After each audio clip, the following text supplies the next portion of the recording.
Iglesia, hay algo poderoso sobre el Evangelio. La Biblia dice, Pablo dice, no me avergüenzo del Evangelio de Cristo porque es el poder de Dios. Artículo definido, el poder.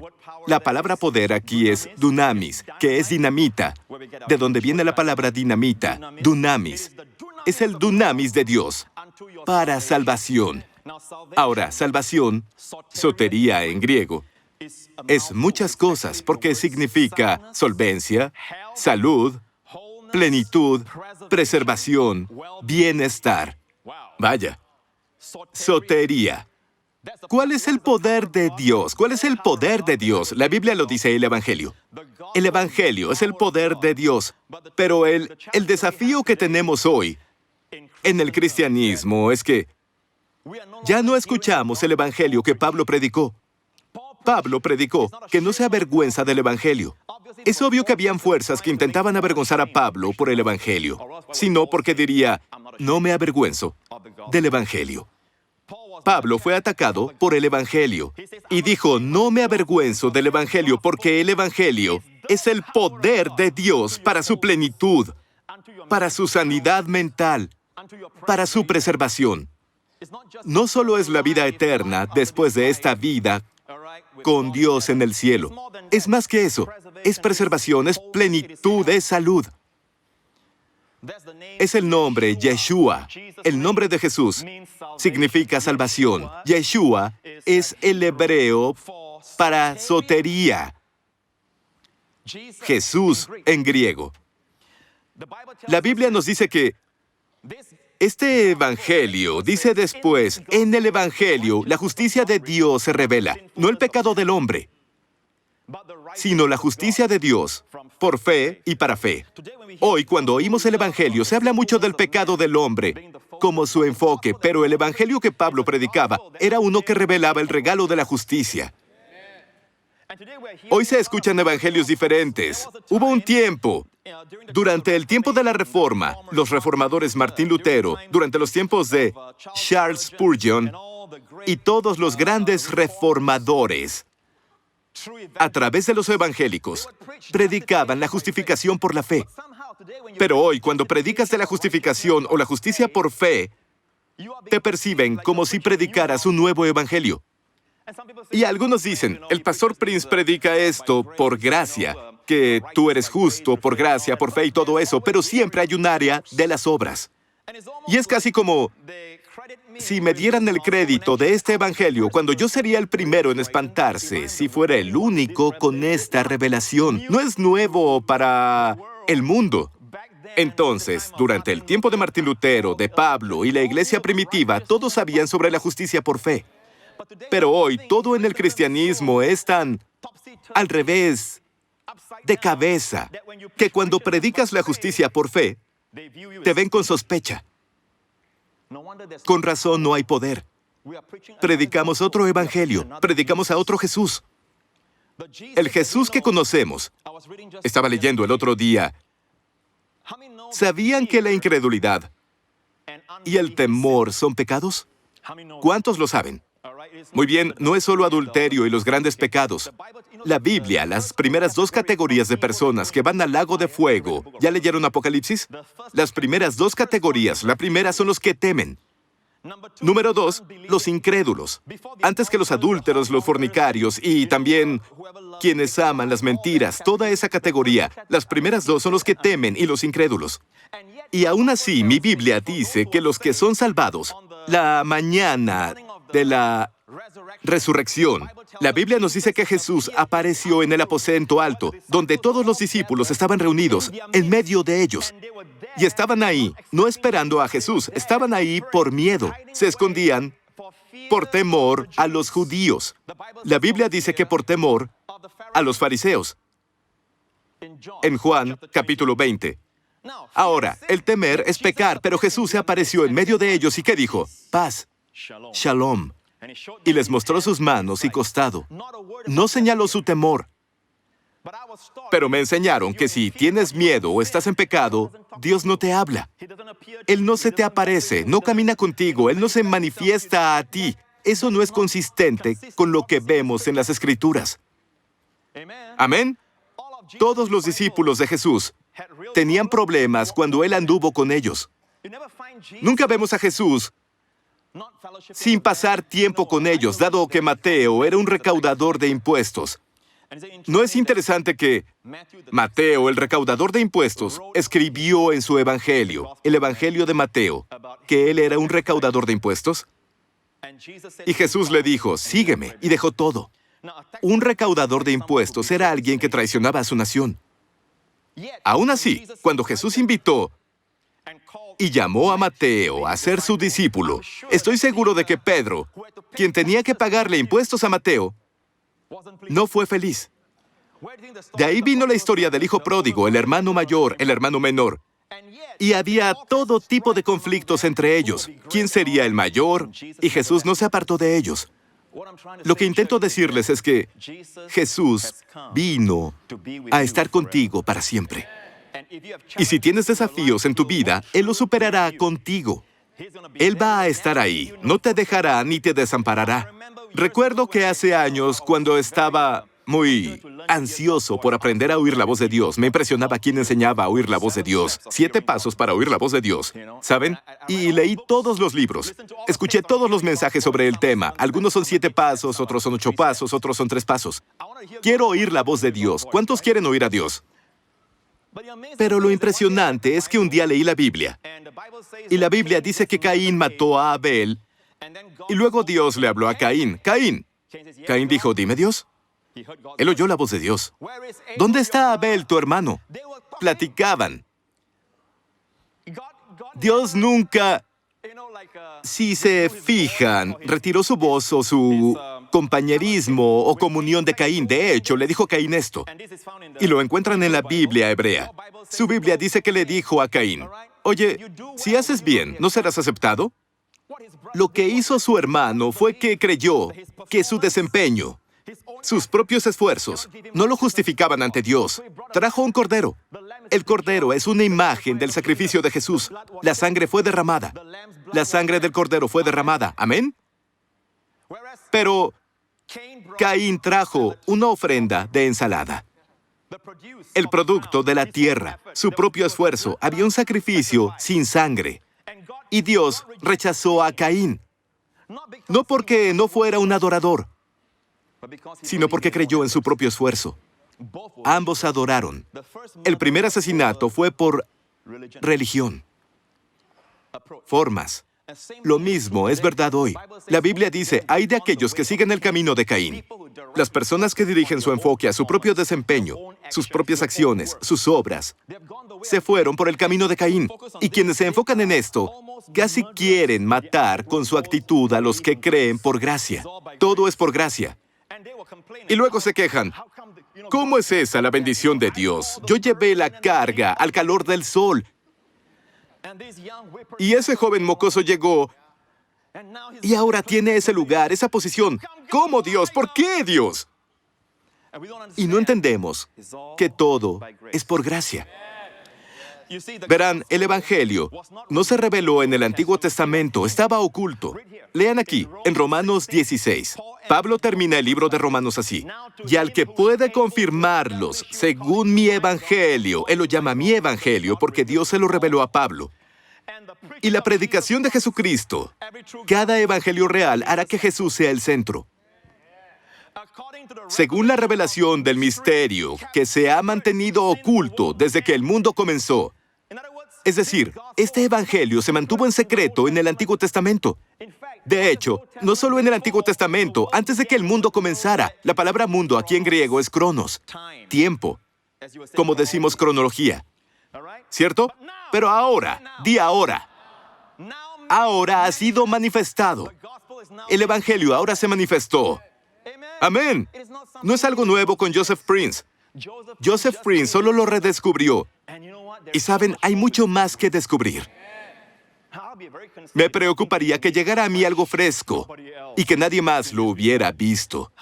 A mí me daría miedo, ¿saben? Gracias a Dios, cuando miras atrás a la historia de la iglesia, y entre más lejos llegas, más ves la pureza del Evangelio. El Evangelio de Pablo, cuando Pablo lo predicó, fue malinterpretado. Y dijeron, Vamos a pecar más para que la gracia abunde. Tanto que lanzaron esta acusación contra Pablo. Dijeron que Pablo dijo, pequemos más para que la gracia abunde. Pablo nunca dijo eso. Lo que Pablo dijo es, donde abunda el pecado, sobreabunda la gracia. Cuando veo el estado del mundo hoy, muchos dicen, la juventud está perdida, tienen las redes sociales y cosas que no teníamos. Pero escuchen, donde ven que el pecado aumenta, la gracia sobreabunda. Tengan más fe en la gracia de Dios que en el pecado del hombre. Amén. Tengan más fe en el segundo Adán que en el primer Adán. ¡Aleluya! Amén. Pastores, líderes, tengan más fe en lo que Cristo ha hecho que en lo que Adán hizo. Cuando se trata de nuestros jóvenes también, vean que la gracia sobreabunda. Amén. Ahora, Pablo predicó con fuerza esto, así como yo, porque lo malinterpretaron, porque dijeron esto. Vamos a pecar más para que la gracia abunde. Lo interesante es esto, ¿por qué esa acusación no se lanza contra los predicadores ahora? ¿Por qué cuando predicamos el Evangelio hoy nadie nos acusa de decir, está diciendo que pequemos más para que la gracia abunde? Porque de eso acusaron a Pablo.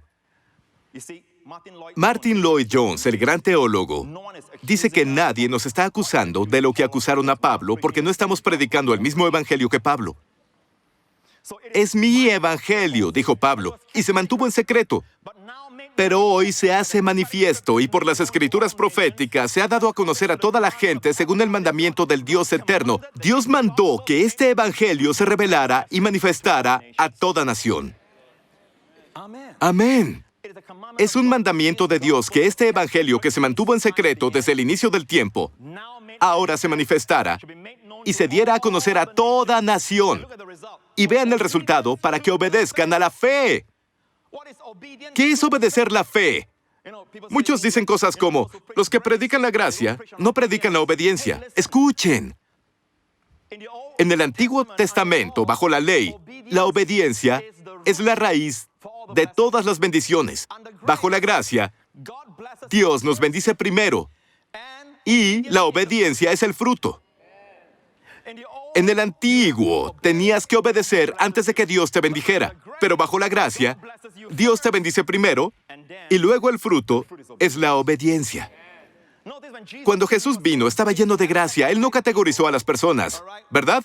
Antes de sanarlas. Nunca las calificó. Nunca dijo, ustedes que no estén bien con su esposa, con su esposo, párense allá antes de que los sane. Y los que se están durmiendo durante mi sermón, párense por allá. Son la última prioridad. ¿Cierto? Y todos los que se pelearon con su hermano allá, no se sienten aquí. Bien, todos párense por allá. Ahora, pidan perdón antes que ore por ustedes. Nunca hizo eso. La Biblia dice que toda la multitud, todo tipo de pecado, todo tipo de adicciones, todo tipo de ataduras, con tan solo tocarlo, eran sanados.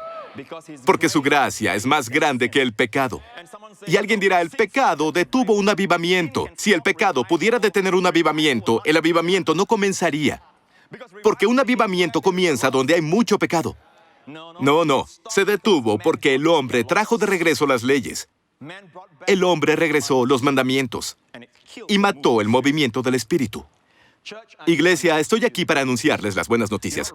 No los justifica su desempeño, los justifica lo que hizo Jesús. Y la obediencia a la fe no es una obediencia legalista de la ley. ¿De acuerdo? Que muchos quieren traer de vuelta. La obediencia a la fe es creer correctamente. A la fe, cree bien y vivirás bien. Cree bien y vivirás bien. Hay muchos sermones sobre vivir bien. Vivir bien, carácter, vivir bien, vivir bien. ¿Y saben qué? No muchos viven bien. No porque la gente sea mala, es porque no saben qué más hacer, porque su sistema de creencias no ha cambiado. El justo, por la fe, vivirá. Pueden decir esto, los justos vivirán por creer bien. Cuando crees bien, liberas el poder de Dios. Cuando crees en el Evangelio, el verdadero Evangelio, cuando crees bien, vivirás bien. ¿Escucharon? Los resultados correctos. Será sin esfuerzo. Amén. Ahora, en Romanos 5, ya verán a dónde voy. Bien, Romanos 5, vean. Por la desobediencia de un hombre. ¿De quién? Adán. Muchos fueron constituidos pecadores. Y por eso en el cielo algún día ya verán la casa de Adán en una esquina con mucha seguridad. Porque todos quieren encontrarlo. ¿Cierto? Él trajo toda esta tragedia al mundo. No. El cielo no es así, ¿verdad? Todos olvidarán todo lo malo que todos hicimos. ¿Amén? Pero la Biblia dice que pecamos porque somos pecadores. No somos pecadores porque pecamos. ¿Por qué somos pecadores? ¿Quieren que lo repita? Somos pecadores por el pecado de Adán. El pecado de Adán nos hizo pecadores a todos. Así que pecamos porque somos pecadores. ¿Me explico? Bien, por esto mismo, la Biblia dice, como ven, así también por la obediencia de uno, muchos serán constituidos justos. Iglesia, les preguntaré esto primero. ¿La obediencia de quién los hizo justos? Muy bien, primero los de aquí. ¿La obediencia de quién? Y la parte alta. ¿La obediencia de quién? Me gusta que se proclame ese nombre, porque se trata de Él, no de nosotros. Nuestras mentes se enfocan en su obediencia. Ahora, Pastor Prince, ¿y nuestra obediencia? No se preocupen por nuestra obediencia, ¿sí? Si están alegres es porque obedecen. Por eso mismo están deprimidos y desobedecen. Si piensan que están en un favor especial con Dios ese día porque obedecieron, por eso mismo llegan a la conclusión de que cuando desobedecen ya no tienen el favor de Dios. Sus ojos están en su obediencia o la falta de ella, pero Dios dice, quita tus ojos de ti mismo. No se trata de ti, se trata de mi hijo. Dios dice, por la obediencia de un hombre, su obediencia los hizo justos. Amén. Y nadie puede tocar esa obediencia. ¡Aleluya! ¿El diablo puede influir en mi obediencia? Puedo obedecer hoy y ustedes obedecieron hoy porque están en la iglesia. Y se sienten bien ahora. Pero si creen que Dios escucha mi oración, siento la unción porque obedecí a Dios hoy, entonces mañana si desobedeces serás aplastado. Amigos, no es nuestra obediencia o la falta de ella. Es la obediencia de un hombre lo que nos hizo justos. Dios lo puso fuera de nosotros, ¿sí? Afuera. Amén, para que siempre nos enfocáramos en su obediencia. Y esa es la esencia de la guerra. Toda guerra se basa en que el diablo se enfoca en ti, en tus pensamientos, en tus obras, en lo que dices. Saben, duele estar ocupado en uno mismo. ¿Cuántos lo saben? Y así nos pasa a todos, igual como nos ocupamos en nosotros mismos. Dios quiere que nos ocupemos en Cristo. ¿No crees que estás ocupado en ti? Si miras una foto de grupo, ¿la cara de quién buscas primero? Tengo razón, ¿verdad? No tiene nada de malo, pero nuestro enfoque está en nosotros mismos. ¿Verdad? La mujer que fue al pozo de Sicar estaba ensimismada. Fue en la tarde para evitar a las mujeres chismosas de la mañana. Debía ir en el fresco de la mañana, pero llegó en el calor extremo del día, porque las chismosas no estaban ahí.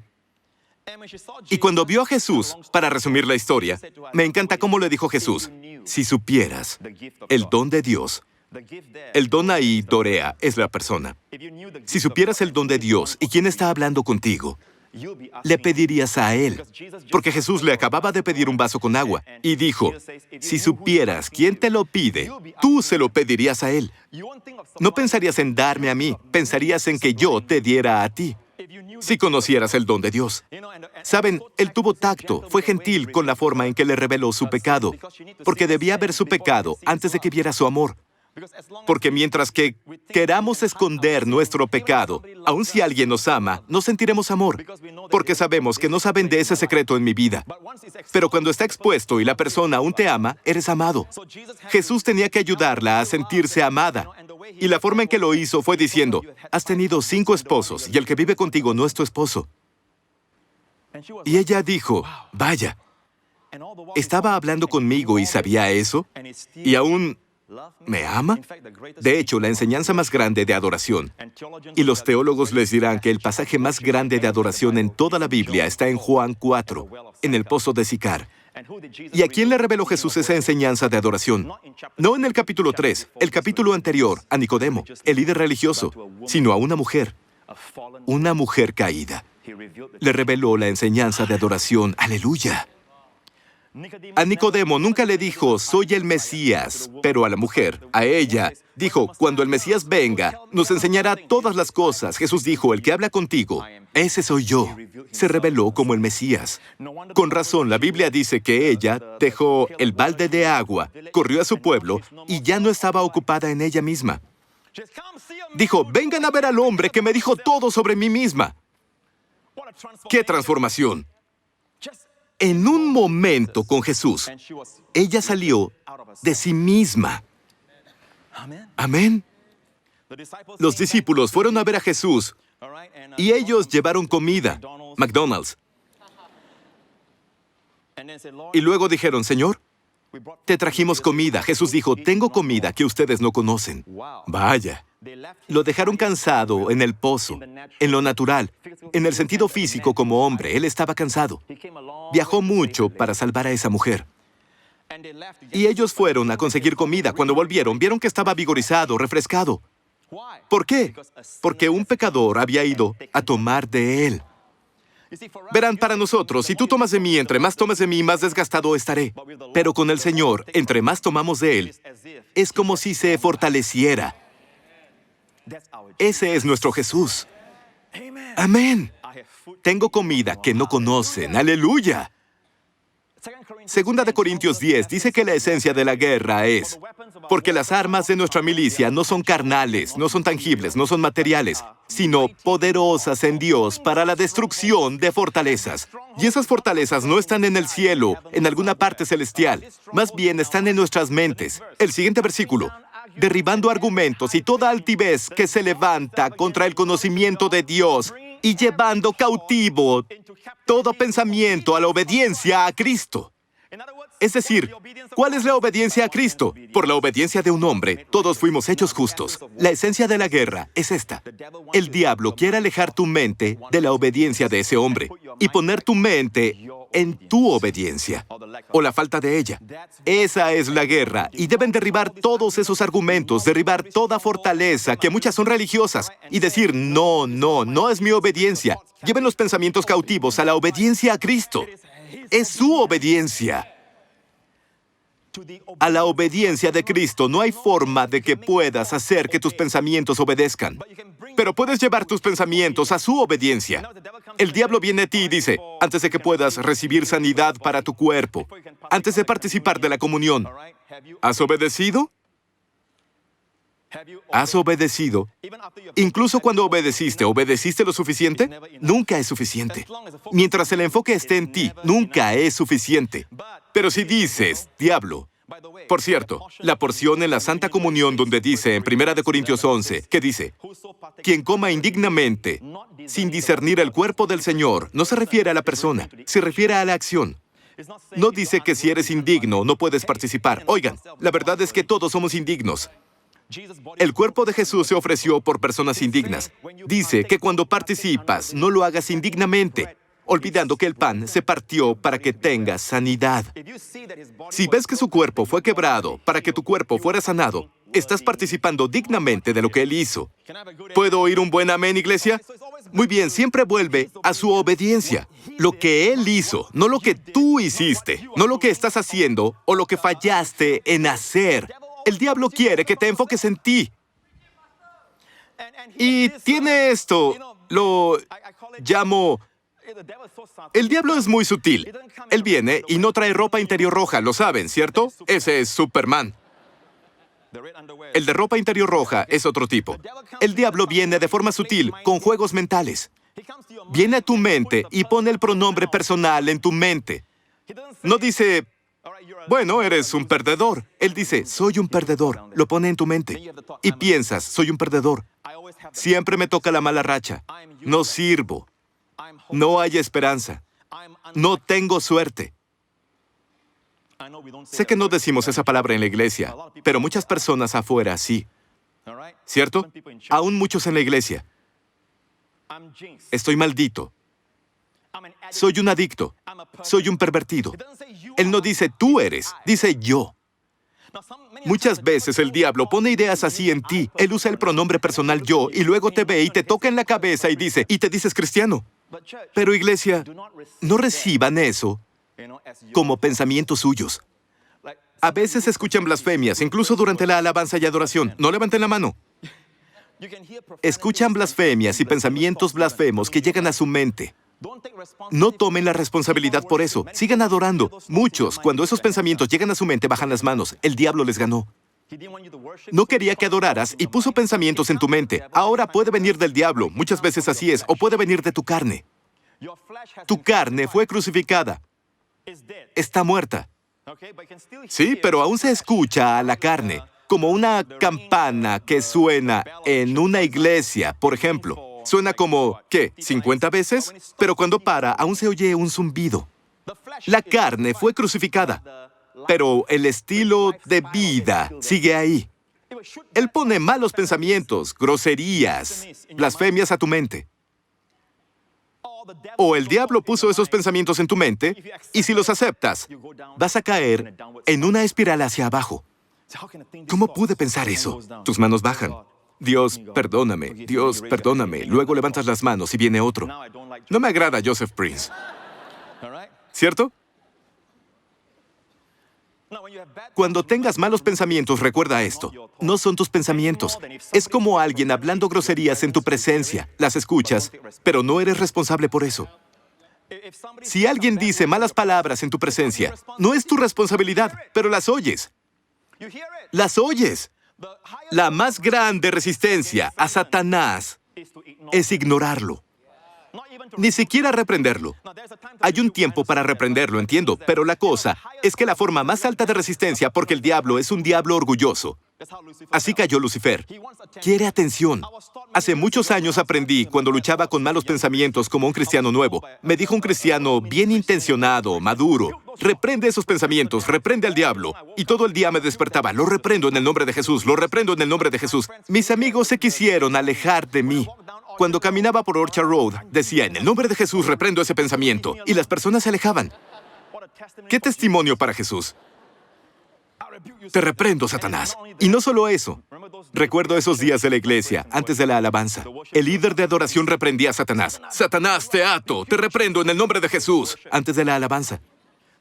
Y al final del día, aunque no les gritara los pensamientos del diablo, porque lo reprendía todo el día, ¿verdad? El diablo estaba feliz, estaba atado, pero feliz. Al menos me prestan atención. Al menos se enfocaron en mí. ¿Están escuchando? La mejor y más alta forma de resistencia es ignorarlo. Él te dice: ese mesero te trató mal, no le dejes propina, da más propina. Ignora el pensamiento. Y alguien dirá: dile que se vaya, di algo bueno mejor. Ignóralo, rebélate contra ese pensamiento. ¿Les gusta rebelarse? Rebélense contra el diablo. ¡Vamos, rebélense! ¡Sean rebeldes! Amén. Ignoren ese pensamiento. Aprendí esto hace muchos años cuando vi un sitio de construcción donde había trabajadores y algunas chicas hermosas pasaron. ¿Sí? Y ya saben cómo son los trabajadores. Dejan de trabajar y hacen esto. Y alguien se sintió aludido. Bueno, la cosa es esta. Las chicas geniales son las que pasan de largo con sus tacones y lo ignoran. Siguen hablando con su amiga o riéndose con su amiga y los ignoran. ¿Cierto? Esos chicos se molestan cuando pasa. Quieren que pongas atención. No intentan plantarte un beso, solo quieren que les pongas atención. Tienen una satisfacción si les pones atención. Pero las chicas que no son geniales, esas mujeres, ¿las han visto? Se voltean y eres un... También he visto eso. ¿Lo han visto? La forma más grande de resistencia es ignorar los pensamientos del diablo. Él dice: soy un pervertido. Tú piensas: tengo estos sentimientos, tal vez soy un pervertido. Soy un adicto. Soy enfermizo. Siempre enfermizo. Pone la palabra siempre, siempre enfermizo. Y comienzas a aceptarlo. Tu cuerpo comienza a responder. Iglesia, no se vean a sí mismos. Esa es la esencia de la depresión. Estuve en Palermo predicando el Evangelio de Gracia, en una de las iglesias grandes ahí. Después del servicio tenía un muy Él parecía un profeta del Antiguo Testamento, con el cabello blanco, la barba blanca. Y se acercó a mí, un hombre mayor, me dio la mano. Y luego me enteré de que era uno de los principales psiquiatras. ¿Cierto, Lawrence? Era uno de los principales psiquiatras en Palermo. Y me dijo esto: ¿joven? Me encanta cuando me llaman joven. Quiero decirte algo. Sí, las personas creen lo que predicaste ahora. Dijo, los de mi profesión nos quedaremos sin trabajo. Seguro. No sé decirles cuántas personas he visto que creen que han cometido un pecado imperdonable, que Dios no los ha perdonado. Y por eso la esencia del Evangelio, amigos, es sobre el perdón de pecados a través de la sangre de Jesucristo. ¿Qué significa perdón? Pasado, presente y futuro. Recuerdo que cuando fui adolescente y tuve un libro, ya nacido de nuevo, salvado, lleno del Espíritu, pero obtuve un libro. Y estoy seguro de que el autor era bien intencionado, pero cuando leí la porción donde decía que aunque fueras lleno del Espíritu, si no andabas en obediencia con Dios, podías perder tu salvación. Cuando dijo eso, el temor vino a mi corazón. Comencé a preguntarme, ¿obedezco en todo? Porque no quiero, al final del camino, estar en el lago de fuego. Y de pronto, la justificación por fe se me había olvidado porque nadie me enseñó el Evangelio de la gracia. Comencé a creer que mis pecados no fueron perdonados y luego comencé a creer ideas equivocadas. Y noté que mis pensamientos se volvían casi como puertas abiertas a todo tipo de basura y blasfemias que llenaban mis pensamientos contra Dios. Y amo a Dios. Pero cuando iba a la iglesia y levantaba las manos, oía malos pensamientos, pensamientos blasfemos, pensamientos profanos, y todo porque quería lograr obedecer a Dios. Entre más lo intentaba, peor era. En especial en mi mente. Puedes fingir con tus acciones, pero tú y Dios conocen esta parte de aquí, ¿verdad? Aquí es la batalla. Así que me enseñaron que si tienes un pecado sin confesar, Dios no tiene comunión contigo. Hacía todo para confesar mis pecados. Siempre fui muy sincero. Están viendo a un hombre que es tan sincero como se puede ser, para estar bien con Dios y obedecer en todo. Estando con amigos, confesaba mis pecados. Por ejemplo, si hablo con ustedes y exagero, es una mentira para mí. Yo me confesaba. Señor, perdóname. Y seguía hablando. Si encontraba que tenía un mal sentimiento hacia alguien, decía, y luego seguía. Y mis amigos notaron que seguido hacía eso. No entendía por qué ellos no lo hacían. Porque si en serio creían que era verdad, un pecado sin confesar te quita el compañerismo. Asegúrate de confesar cada uno de ellos. No solo los grandes. Aún el temor y la incredulidad. Cualquier cosa que no sea fe es pecado, dice la Biblia. Siempre que me descubría temiendo o preocupado, lo confesaba como pecado. Y caí como en una espiral de depresión. Y llegué hasta el punto en que casi me vuelvo loco. Algunos en la iglesia sé que creen que ya enloquecí hace varios años, pero yo sentía que mi mente enloquecía. Y pensamientos sucios llenaban mi mente y los reprendía. Estaba confesando mis pecados a medianoche. Me levantaba y confesaba mis pecados. Y recuerdo que jugué fútbol un día y yo era el portero. Y estaba gritándole algo a uno de los jugadores. Estaba enojado con él. Y vi que no debería estar enojado. Soy cristiano, confesé. El balón entró. Y dije, algo está mal aquí. Aquí estoy. Aquí estoy, de hecho, intentando estar bien con Dios, y Dios dejó que me anotaran un gol. Hay algo mal aquí. Luego fui reclutado en el ejército. Recuerdo que durante un entrenamiento militar básico, estaba corriendo y confesaba mis pecados, ¿saben? Y es muy fácil enojarse con los instructores, porque están gritando todo el tiempo ya saben, dicen cosas malas. Y estaba corriendo y decía, Señor, perdóname por estar enojado con él. Señor, quiero estar bien contigo. Amén. Perdóname, Señor. Y una noche, en mi litera, fui a dormir temprano, pero no era a prueba de sonido. Oí del otro lado de la pared. Mis amigos se reunieron ahí y estaban diciendo, él es muy raro, ¿cierto? Y otro decía, sí, porque hace... Y otro decía, no se burlen, es muy religioso. Y de pronto comencé a verme con el punto de vista de otros. ¿Qué clase de testimonio estaba dando? No hay fe robusta. ¿Dónde está el gozo inmencionable del que habla la Biblia? ¿Dónde está la paz que sobrepasa todo entendimiento? Algo está mal con esta creencia. Y ¿saben qué? Comencé a olvidar. Respeto al hombre que escribió ese libro y todo, y comencé a buscar el verdadero evangelio. No piensen ni por un momento que el pastor Prince mintió sobre la obediencia. Están viendo a una persona que fue tan seria sobre ello que un pensamiento malo, una emoción incorrecta. Yo confesaba, más que muchos de ustedes. Se necesita a alguien que cayó en espiral para apreciar la gracia. Amén.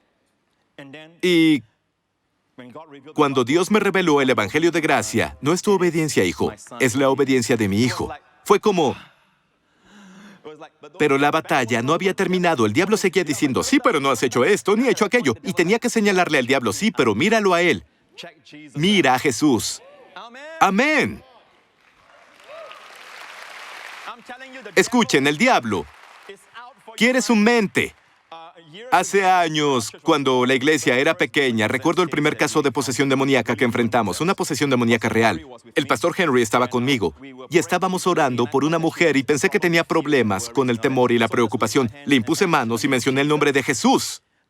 Y lo siguiente que pasó, de la garganta de esa mujer que se veía como una joven tranquila y muy dulce, pequeña, petite, pero de su garganta salió una voz, era una voz de hombre, y dijo esto, quiero su mente.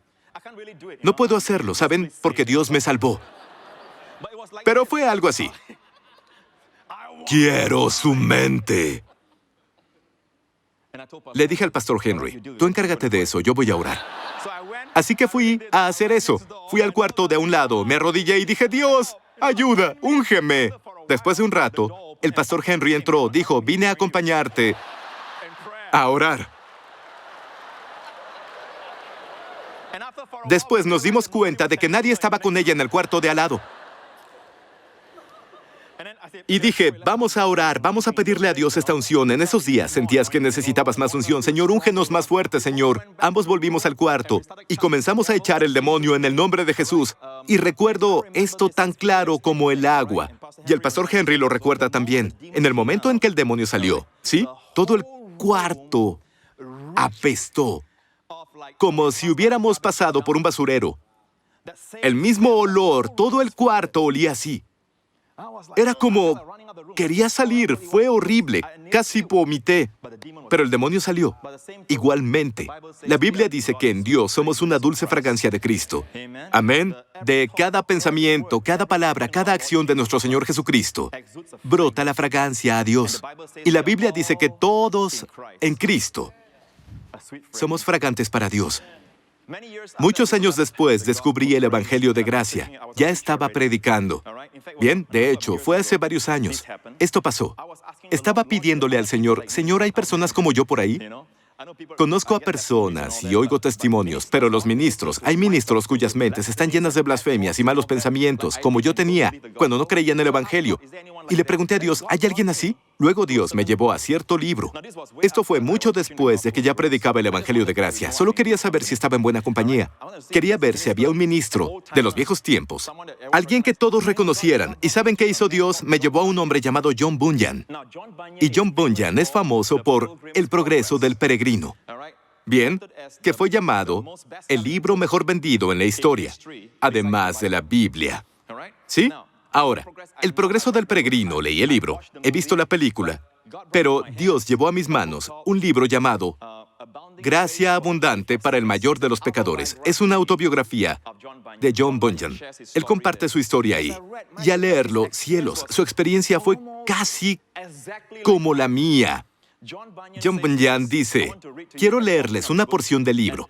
Y dice que él no creía que sus pecados fueran perdonados. Y cada vez que abría las Escrituras, lo llenaban de temor. No estaba seguro de que fuera perdonado. Malinterpretaba muchas Escrituras, como muchos hacen hoy. Y eran una carga para él.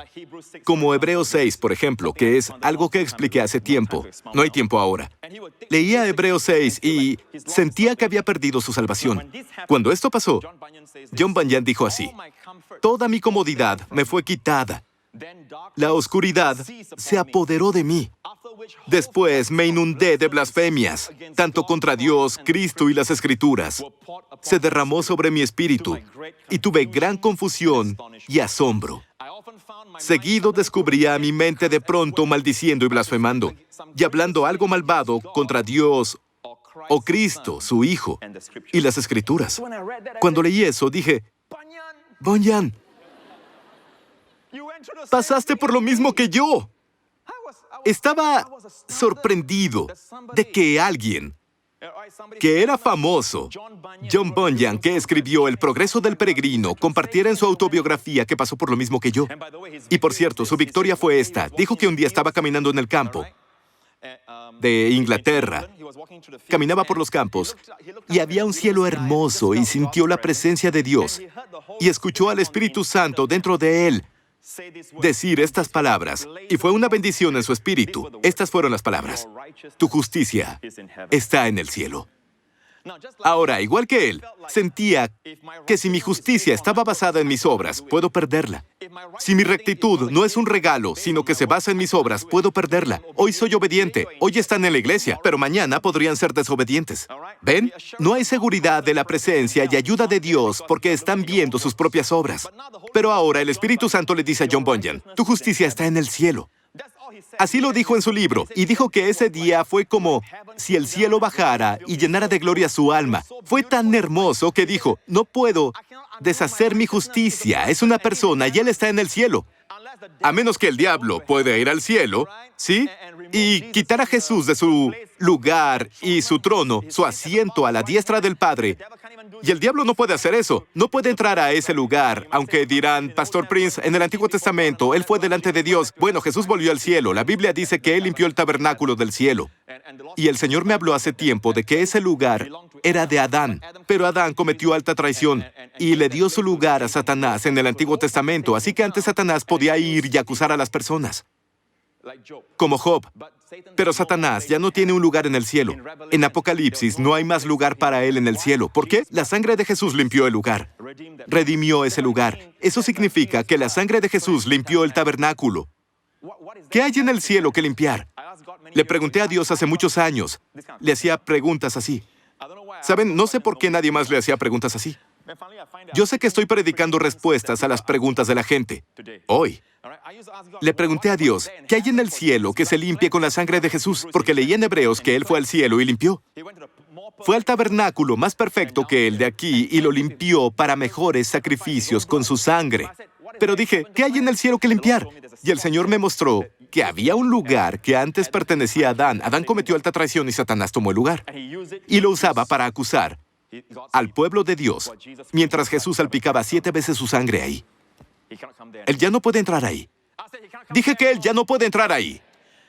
Muy bien, no es cierto que cuando pecas, el diablo va al cielo y te acusa. Luego Jesús dice, Padre, mira las heridas de los clavos, y el Padre dice, inocente.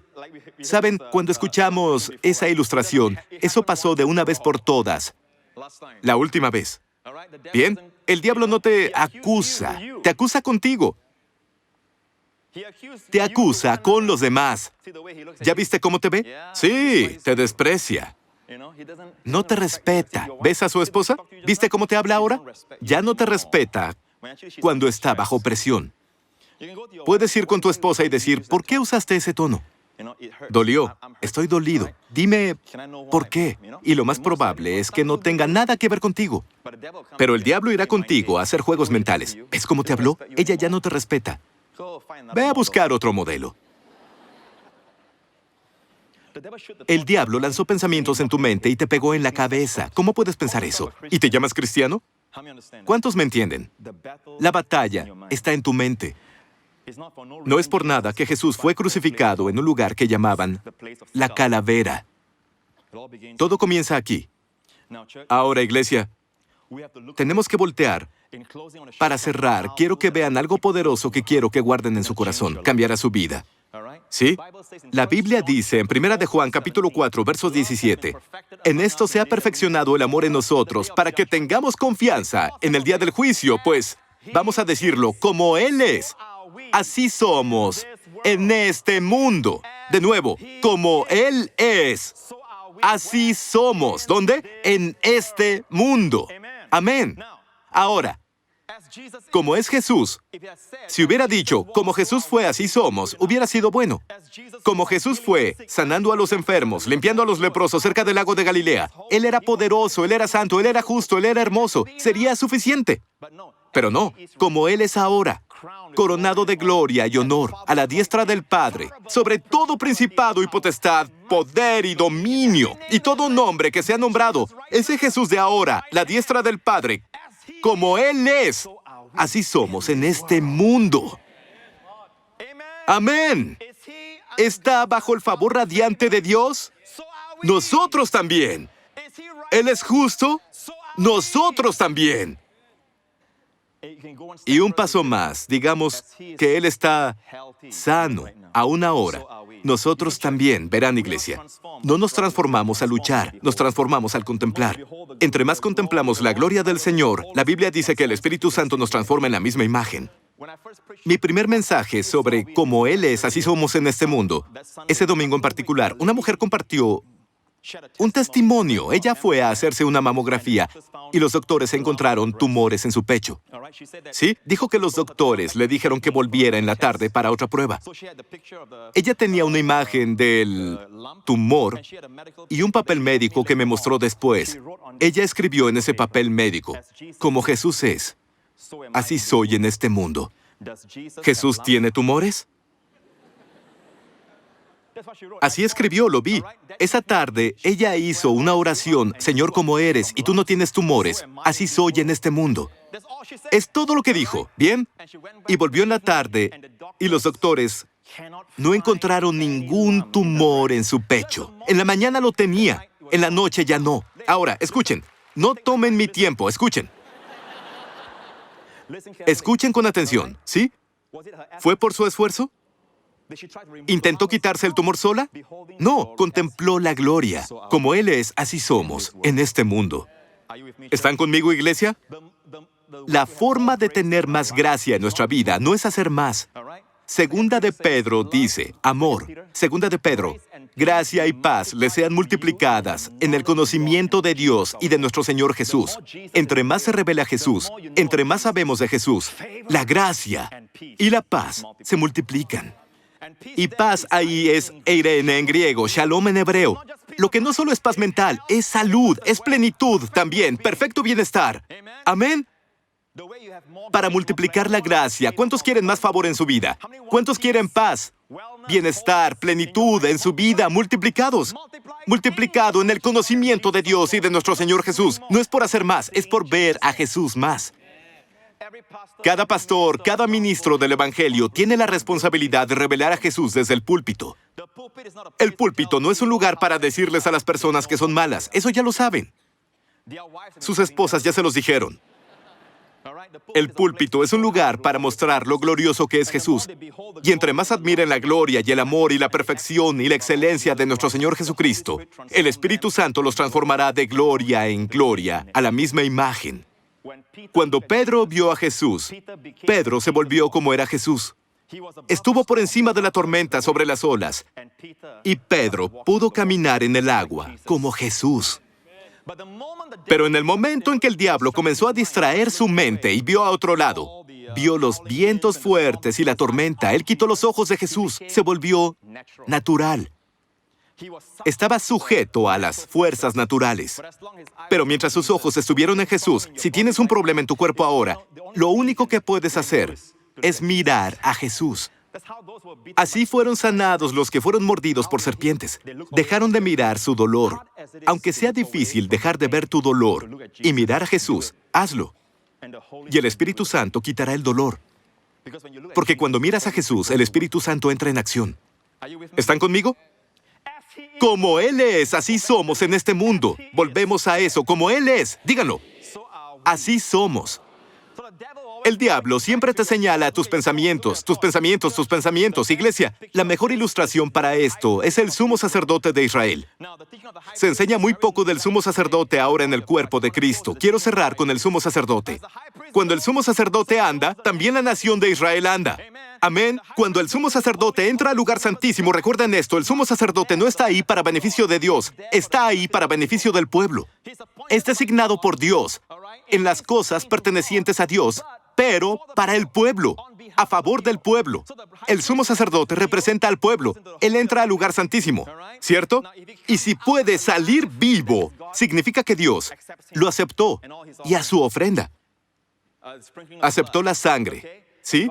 Y Dios le acepta. Si Dios lo acepta a él sale vivo. Y toda la nación se regocija. ¿Por qué? Pueden esperar una cosecha inmensa. Pueden esperar que Dios los defienda de sus enemigos si están bajo ataque. Pueden esperar salud en sus cuerpos y prosperidad. ¡Aleluya! Pero, si el sacerdote muere, ¡boom! Goldberg, te toca. Si el sumo sacerdote no sale, toda la nación se dispersa. Saben que pueden esperar un mal año. Iglesia, no es cuestión de qué tan buena es la nación. Es cuestión de lo bueno que es su sumo sacerdote. Si Dios acepta al sumo sacerdote, Dios acepta a la nación. ¿Están conmigo? Demos un aplauso de bienvenida al Cohen Gadol, el sumo sacerdote de Israel.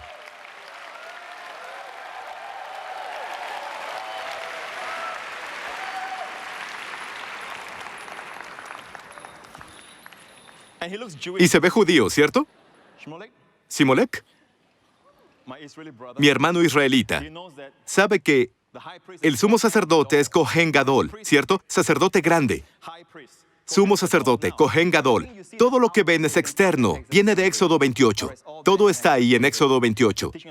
La enseñanza del sumo sacerdote, de las mejores enseñanzas que se pueden recibir sobre lo que nuestro Señor Jesucristo está haciendo ahora, ministrando a la diestra del Padre. Deben saber qué está haciendo. Muchos ya saben lo que hizo en la cruz. Hay que saber qué está haciendo, porque lo que está haciendo es para siempre. Dios dice, eres sacerdote por siempre, según la orden de Melquisedec. Amén. Lo que ven en el exterior, ¿bien?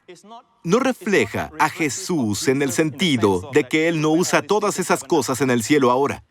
No está sentado ahí con todas esas cosas externas. Todas las cosas externas son ayudas visuales para reflejar que todo lo exterior es interior para Jesús. ¿Bien? Es como una ayuda visual, si quieren. ¿Sí? Esto se describe en Éxodo 28 y Dios dice, ponga los nombres, grabar. Dice grabar. Harás grabar las dos piedras con los nombres de los hijos de Israel. Son piedras de ónix. 6 tribus aquí, 6 tribus acá. Se pueden ver los nombres. ¿Sí? Y luego en el pectoral, las piedras preciosas con los nombres de las 12 tribus.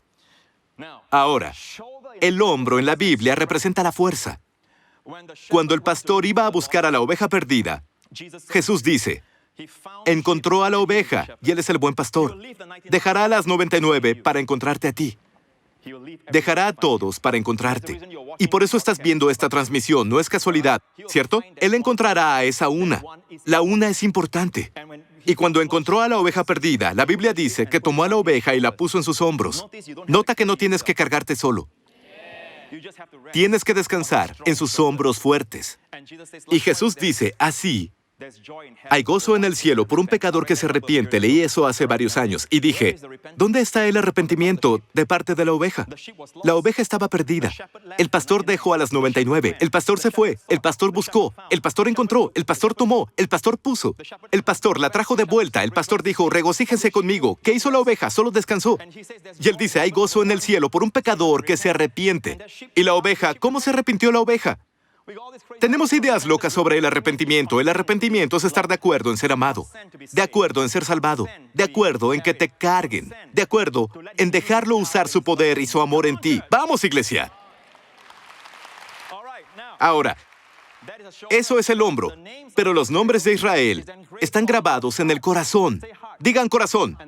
Y eso se usa en Éxodo 28, el corazón del sumo sacerdote. El corazón es el lugar del amor. ¿Sabían que Jesús nos tiene a cada uno de nosotros? Nos sostiene por su fuerza y nos ama a todos en su corazón. Somos sostenidos por su fuerza y sujetados por su amor. Quiero que sepan algo, iglesia. Él te tiene en su corazón. Ojalá esté Él en el tuyo.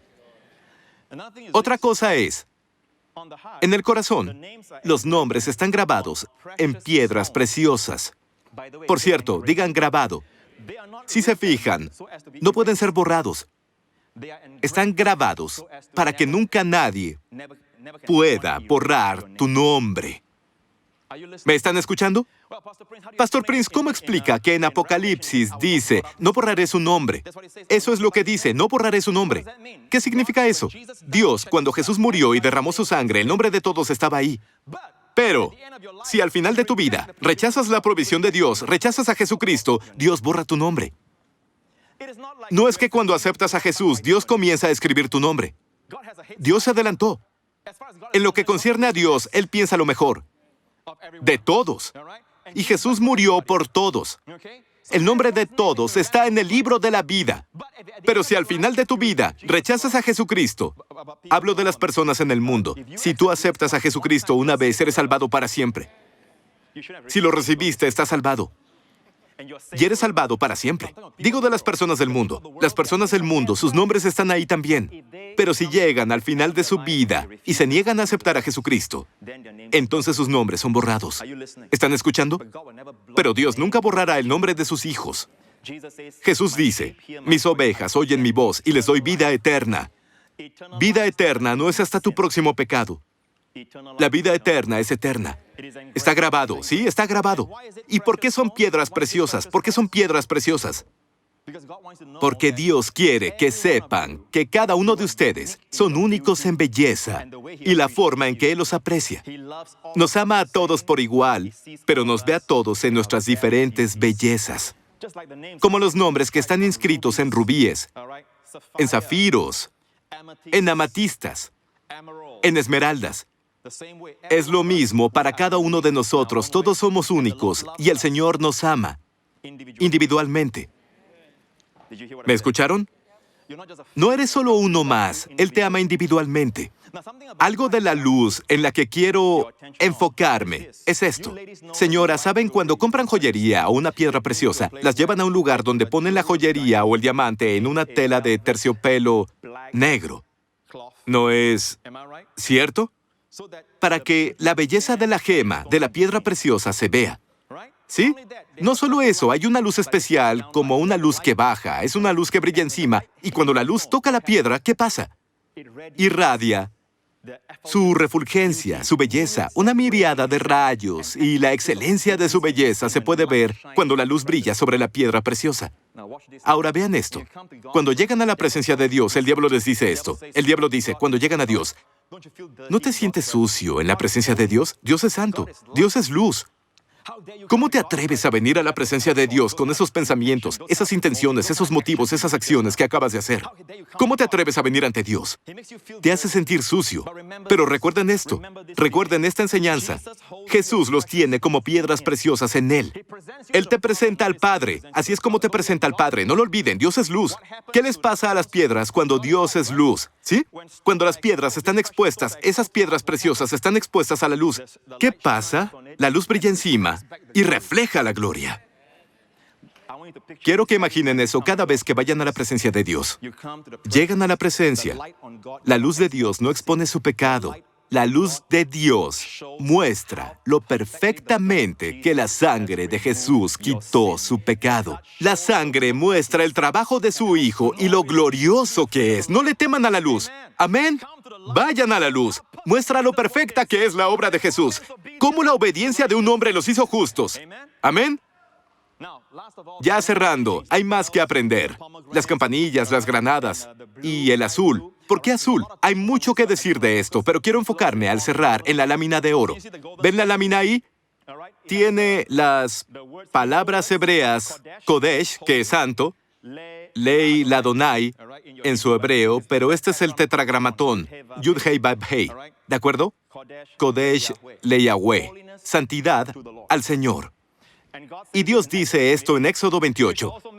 Harás además una lámina de oro fino y grabarás en ella como grabadura de sello santidad al Señor. Y la pondrás con un cordón azul y estará sobre la mitra por la parte delantera. Siguiente, y estará sobre la frente de Aarón. Aarón es el sumo sacerdote de Israel, un tipo de Jesucristo, nuestro sumo sacerdote. Estará sobre su frente y llevará a Aarón las faltas cometidas en todas las cosas santas que los hijos de Israel hubieran consagrado en todas sus santas ofrendas. Y sobre su frente estará continuamente para que obtengan gracia delante del Señor. Bien. Ahora, lo que dice aquí en esta imagen son los pensamientos de nuestro Señor Jesucristo hoy a la diestra del Padre. ¿Cuántos dirían que Jesús piensa con santidad? Amén. Los pensamientos de Jesús son puros, íntegros, positivos, inspiradores, celestiales, ¿cierto? La Biblia dice esto. Miren esto. La última parte, y sobre su frente estará continuamente, para que obtengan gracia delante del Señor. Es decir, Dios no te está aceptando. Escucha con cuidado. No te está aceptando basado en tus pensamientos. Él te acepta basado en los pensamientos de tu sumo sacerdote. Puedo escuchar cadenas rompiéndose. Les digo, iglesia, una vez más, los pensamientos, sus pensamientos siempre son santos en su frente, para que sean aceptados. Su frente, tu aceptación.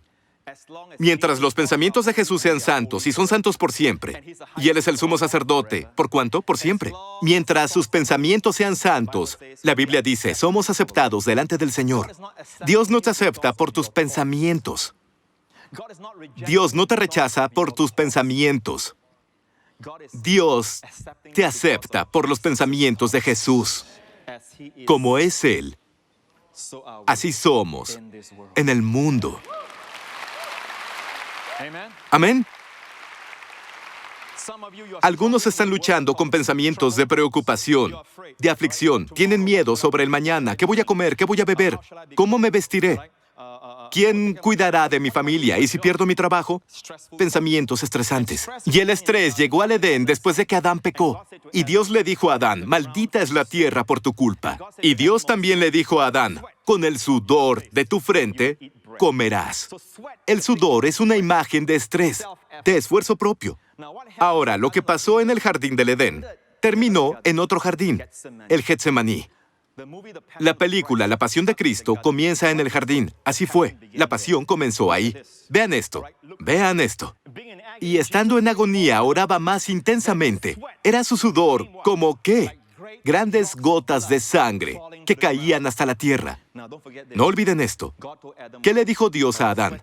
Por el sudor de tu frente comerás. Y ahora tenemos al segundo Adán, Jesucristo. ¿Y qué hizo? En un jardín también. Pero esta vez él sudó sangre. Los doctores nos dicen que bajo presión extrema, presión muy extrema, sus capilares estallan. Y la sangre y el sudor se mezclan y su sangre gotea. Noten, ¿a dónde cayó la sangre? Caían hasta la tierra, que había sido, ¿qué? Maldecida por Dios. Ahora vean esto. Por la cualidad redentora de la sangre de Jesús, en el momento en que su sangre se mezcló con su sudor, Él nos redimió a todos de la maldición del sudor, de la maldición del estrés, de la maldición del esfuerzo propio. ¡Aleluya! Somos redimidos por la sangre de Jesús. Y no solo eso, iglesia. Vean esto. ¿A dónde cayó la sangre? A la tierra. La tierra maldita, a donde sea que vayan. Es tierra favorecida, a donde sea que andemos. Es tierra favorecida. Por eso Romanos 5 dice que justificados por la fe, tienes acceso a la gracia en la que estás. A donde sea que vayamos, llevamos el favor de Dios. Amén. El suelo puede estar maldito ahora, pero cuando te paras ahí, donde yo me paro, es tierra favorecida. ¿Por qué? Porque la sangre de Jesús cayó en la tierra. Por mí. Por ti. Amén, iglesia. Ahora vean esto. Volvemos a Éxodo 28. Dice, y estará sobre la frente de Aarón y llevará, el abón en hebreo, las faltas cometidas en todas las cosas santas que los hijos de Israel hubieran consagrado en sus santas ofrendas. ¿No es impresionante que incluso en todas nuestras santas ofrendas hay iniquidad? ¿Saben algo, iglesia? En sus mejores días, incluso en lo mejor que dicen y hacen, aún está contaminado. ¿Cuántos saben eso? Pero la Biblia dice que Dios no te lo atribuye. Aarón lo lleva por ti.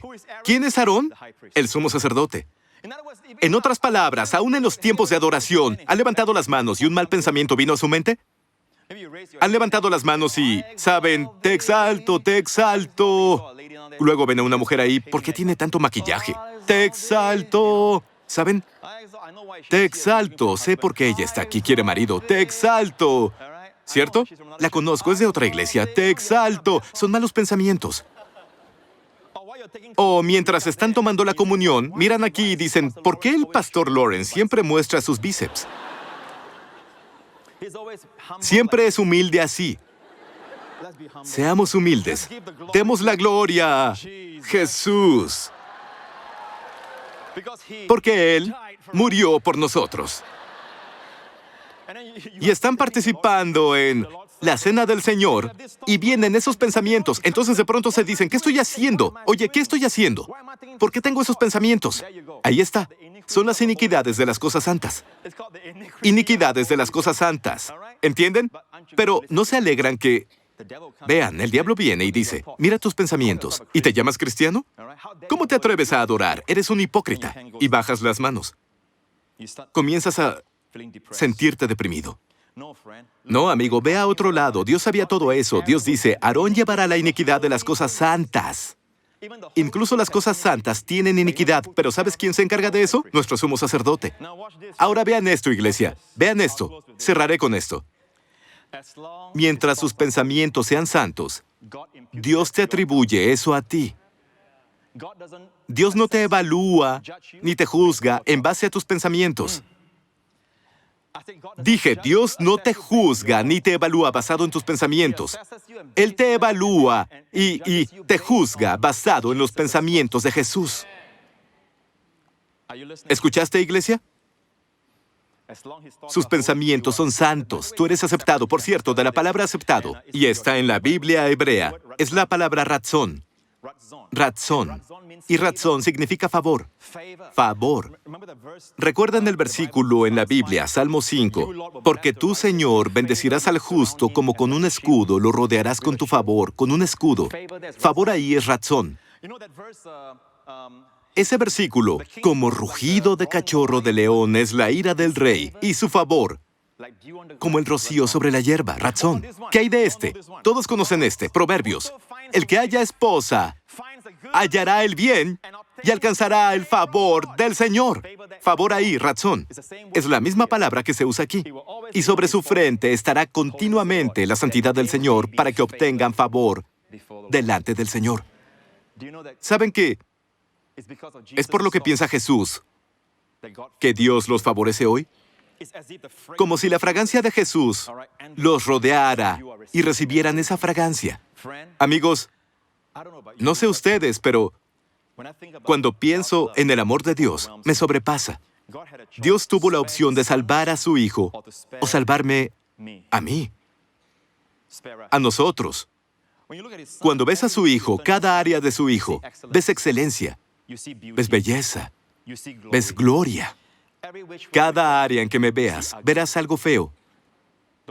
No se rían, cada forma en que los vea también es fea. Pero cada área en la que vemos a Jesús hay excelencia, vemos gloria, vemos belleza. Él es totalmente adorable. Cuando Él es fuerte, no lastima. Cuando Él es amable, no es suave. Es totalmente adorable, acero y terciopelo, rey y siervo. No hay nadie como Jesús. Y es lo que nuestros jóvenes necesitan oír. En todo el mundo hay un héroe por sobre todos los héroes populares y estrellas que tienen pies de arcilla. Les digo, Jesús nunca los decepcionará. Jesús no puede decepcionarlos. Él es totalmente adorable. ¿Amén, iglesia? Como es Él, así somos en este mundo. Denle alabanza, aleluya. Gracias. Amén, amén. Vamos, iglesia. Como Él es, así somos. ¿Dónde? En este mundo. Sí, no esperes a estar muerto. Dejas este cuerpo y estás con el Señor. No esperes hasta entonces. La Biblia dice, en este mundo, como Él es, así somos. Que tu vida esté marcada por una pasión de conocer todo sobre Jesús. ¿Por qué? Como Él es, yo soy. Por eso estudiamos todos los oficios, los títulos y las glorias de nuestro Señor Jesús. ¿Por qué? Como Él es, así somos. En la Biblia no nos buscamos a nosotros, buscamos a Jesús. ¿Por qué? Como Él es, así somos. A nosotros nos conviene saber más y más sobre Jesús. La gracia y la paz vienen sobre ustedes, iglesia. Recíbanla. Amén. Inclinen la cabeza, cierren los ojos en todo el lugar y donde estén viendo esto. Amigo, no creas que es casualidad que estás viendo esto. Donde sea que estés, creo que Dios, en su Kairos, momento especial en el tiempo, hizo que tú vieras esta transmisión porque te ama. Y tus pensamientos, estás viendo esto y tal vez eres creyente, pero tus pensamientos están consumidos con lo que has hecho mal, en lo que no has estado bien, en lo que tal vez no hiciste suficiente. Amigo, es hora de que dejes de verte. Es hora de que veas a Jesús en esa cruz. Ve a Jesús a la diestra del Padre, glorioso, exaltado, coronado con gloria y honor. Amigo, Dios está diciendo, como es mi Hijo, así eres tú. Si pones tu confianza en Él, no puedes salvarte solo. Por eso Dios envió a su Hijo. Su Hijo murió en la cruz. Dios no escatimó ni a su propio Hijo. Jesús es totalmente adorable. Nadie es como Jesús, el más hermoso de 10,000. Y aún así, Dios no escatimó a su Hijo porque Dios te amó. Él dio a su Hijo para que muriera en la cruz. Jesús dio su vida porque te amó. Y la Biblia dice que el cielo se oscureció. Es casi como si el cielo, Dios le diera su espalda al sacrificio. Y Jesús clamó, Dios mío, ¿por qué me has abandonado? Fue la primera vez que Jesús clamó, Dios mío, porque siempre decía mi Padre, para que nosotros podamos decir, mi Padre, no me dejarás ni desampararás. Y cuando se aclaró luego de 3 horas, Jesús dijo, consumado es, en hebreo, kulá, y resonó en toda la tierra. El jubileo llegó. Tus pecados fueron perdonados. El diablo está vencido. La justicia de Dios fue satisfecha. Y la lluvia cayó. La lluvia de su gracia. Amigo, si eres tú, quieres que Jesucristo sea tu Señor y Salvador, di esta oración conmigo. Di, Padre Celestial, creo que Jesucristo es el Hijo de Dios, que murió en la cruz por mis pecados y que lo resucitaste de los muertos para mi justificación. Te agradezco porque soy perdonado en el pasado, presente y futuro de todos mis pecados. Y te agradezco porque estoy bajo tu pleno favor. Me has bendecido con toda bendición. Gracias, Padre. Jesucristo es mi Señor. En el nombre de Jesús. Y todas las personas digan, amén, amén, amén. Alabado sea el Señor. Denle alabanza, iglesia. Aleluya. Amén, amén. Alabado el Señor. ¿Están listos para esta semana? Amén. La batalla es ahora. Y si mantienen la mirada fija en Jesús, llevan sus pensamientos a su obediencia. Amén. Levanten las manos en todo el lugar, en donde sea que estés viendo esto. Esta semana que viene va a ser una gran semana para ti. El Señor te bendiga y el Señor te guarde. El Señor te bendiga con las bendiciones de Abraham, las bendiciones de Deuteronomio 28. Y el Señor te guarde, te preserve, te proteja de todos los virus, de todas las enfermedades y dolencias, de todos los peligros y todos los poderes de oscuridad, del poder del diablo, por su propia sangre. Que haga resplandecer su rostro sobre ti y tenga de ti misericordia. Que andes en el favor sobrenatural de Dios a donde sea que vayas esta semana. El Señor alce su rostro sobre ti y tu familia, y te dé a ti y a tus seres queridos su shalom, paz, plenitud, bienestar y seguridad. En el nombre de Jesús. Y todas las personas dicen, amén, amén, Dios los bendiga, nos vemos pronto. Recuerden, enfóquense en Jesús y mantengan sus pensamientos en su obediencia. Bendiciones.